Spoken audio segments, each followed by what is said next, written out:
Welcome to Kava Shot. This is the Squeeze It episode. Today I'll show you how to make kava using the first of three methods. We'll be making kava the traditional way today, and this is what you'll need. You'll need a mixing bowl. You'll need kava. Today we'll be using Tui kava from Fiji. It's a medium grind, traditional pounded. As you can see, I've already pre-measured 2 tablespoons, which is about 10 grams. You'll also need a 75 micron filter bag so that you can filter the kava as you make it. You'll need to preheat some water to about 105 degrees. If you want to increase the strength of your kava, you'll need either almond milk, coconut milk, or whole milk. Skim milk won't work because it doesn't have enough fat in it.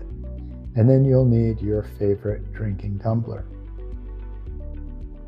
As you can see, I also use a standard barbecue thermometer to temp my water.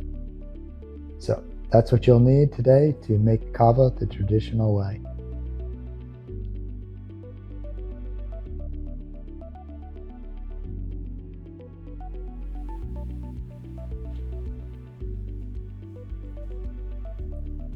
So this is Kava 101, how to make kava. Today I'm going to be using Tui kava. I'm going to use their traditional pounded kava, using a filter bag, glass of warm water, and just any bowl that you have. First, what you want to do is you want to put the filter bag in the bowl, flatten out the bottom, pour your kava in.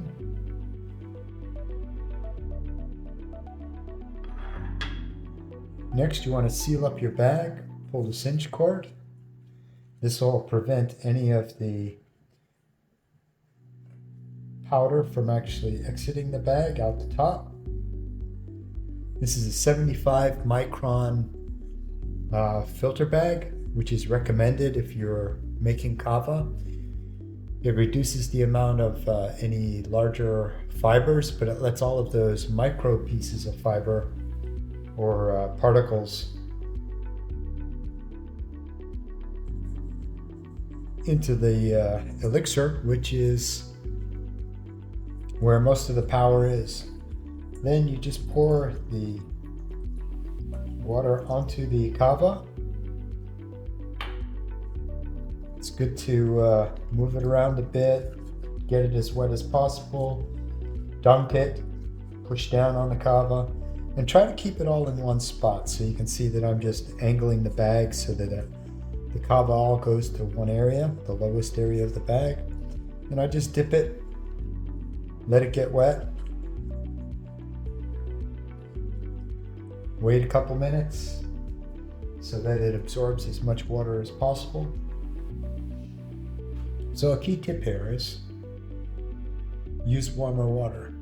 Kava lactones, which is what gives kava its superpowers, are located in the fibers in the oils, and one way to help release that is warmer water, which will help release the oils. Once you've let it sit for several minutes, then what you want to do is you just want to start kneading it and squeezing it. So I like to dunk it a couple more times. And then what I do is I'll actually knead it in my hand like this, just working the fibers, grinding them together, and this will actually help release the kava lactones. Now a good method here is after you squeeze it, you'll notice that some of the powder is actually moving up in the bag. So what I do is I just dunk it in there, and you can see that it's all washed down to the bottom.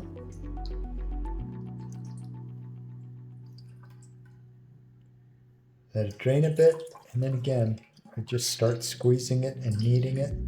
The more you work this, the better the results will be. And you're going to work this for about between 5 and 10 minutes. Again, effort will actually get you benefit or more benefits. Again, just dunk and squeeze. Make sure it gets down to the bottom of the bag. Massage it as much as possible. Trying to release all the goodness out of those fibers. One thing to remember here is quality takes time. So the more you work the kava, the better the results.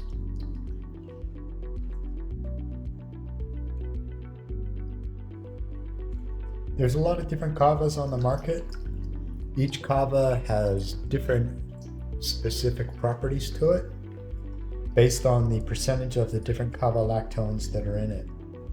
Kavas are made up of 6 different types of kava lactones, or about 18, but 6 give it its distinct properties.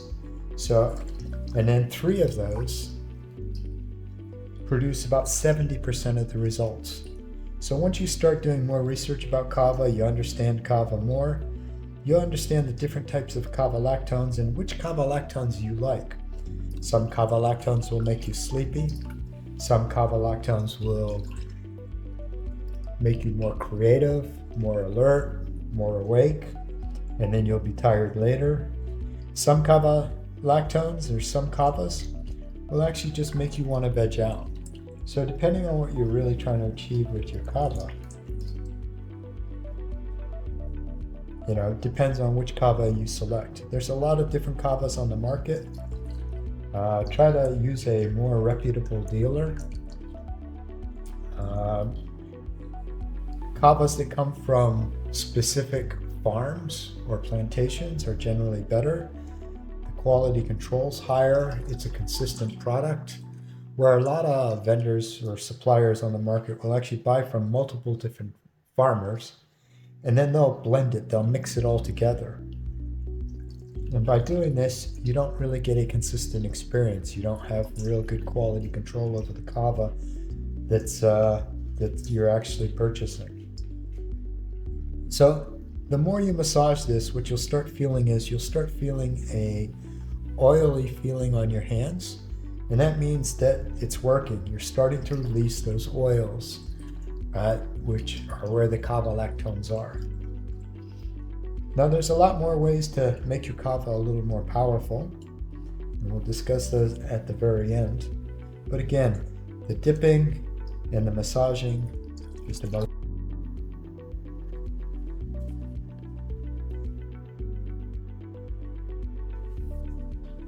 So I've been massaging and squeezing my kava for about 10 minutes or so.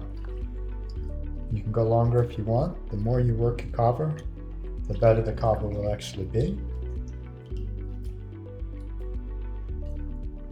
And you can see that it's getting very murky. That's what you really want. You want a really murky consistency.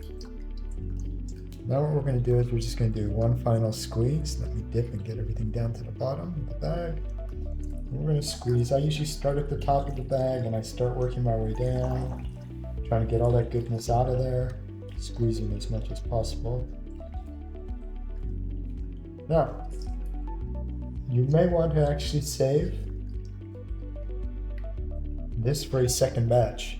You can actually do a second wash a lot of times with your kava.